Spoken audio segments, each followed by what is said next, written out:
Hello students, I Dr. Sunetrani, Assistant Professor of Public Administration, Government College, Alewa Jind. आज हमने एक test तैयार किया है, कुछ क्वेश्चन तैयार किए हैं आप लोगों के लिए और टॉपिक रहा है local administration features, forms and problems.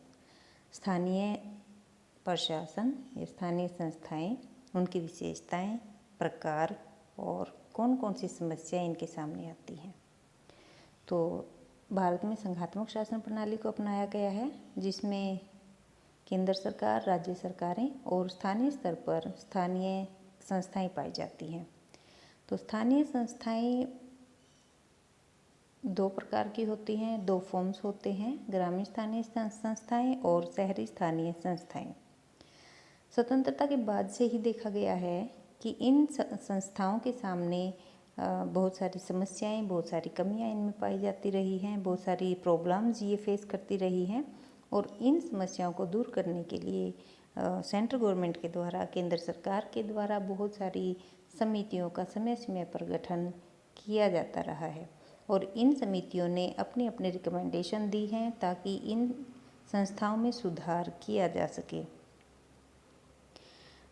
1992 में 2 अमेंडमेंट एक्ट तैयार किए गए, संसद के द्वारा पास किए गए, जिसके आधार पर इन संस्थाओं को संवैधानिक दर्जा प्राप्त हुआ और ये एक्ट थे 73वां संवैधानिक संशोधन और 74वां संवैधानिक संशोधन।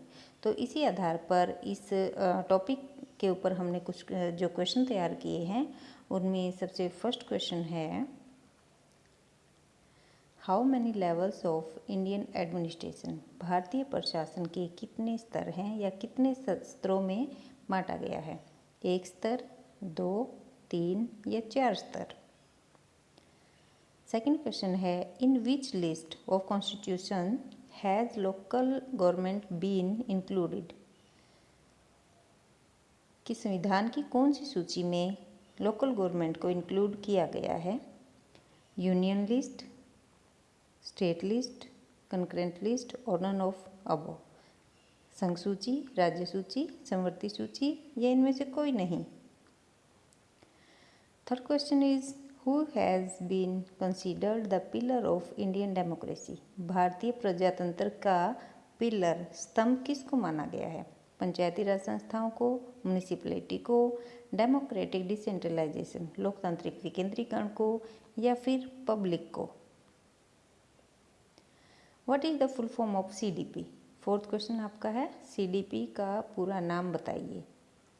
इसमें ऑप्शन दिए गए हैं, community development programme, common development programme, city development programme या फिर centre development programme. Fifth question है, by which amendment act local institution got constitutional status? कि किस अमेंडमेंट एक्ट के द्वारा स्थानीय संस्थाओं को संवैधानिक दर्जा प्राप्त हुआ? 73वां संवैधानिक संशोधन, 74वां संवैधानिक संशोधन, दोनों या फिर इनमें से कोई नहीं? कुछ क्वेश्चन हमने ऐसे टाइप तैयार किए हैं, जिसमें 6th क्वेश्चन है, व्हाट इज डेमोक्रेसी? प्रजातंत्र क्या है? इसके ऊपर आपको क्वेश्चन तैयार करना है। 7th क्वेश्चन है, व्हाट इज लोकल गवर्नमेंट? स्थानीय सरकारें क्या हैं, स्थानीय संस्थाएं क्या हैं?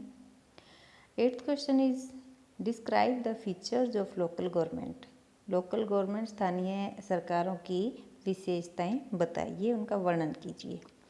और 9वां क्वेश्चन है, what are the problems faced by local institutions in India? भारत में स्थानीय संस्थाएं किन किन समस्याओं का सामना करती हैं, इसके बारे में बताइए। और 10th क्वेश्चन है, डिस्कस द डेमोक्रेटिक डिसेंट्रलाइजेशन? लोकतांत्रिक विकेंद्रीकरण क्या है, इसके बारे में क्वेश्चन तैयार कीजिए। तो ये कुछ क्वेश्चंस तैयार किए हैं आप लोगों के लिए, जिनको आपने तैयार करना है और आपके लिए ये फ़ायदेमंद रहेंगे। Thank you.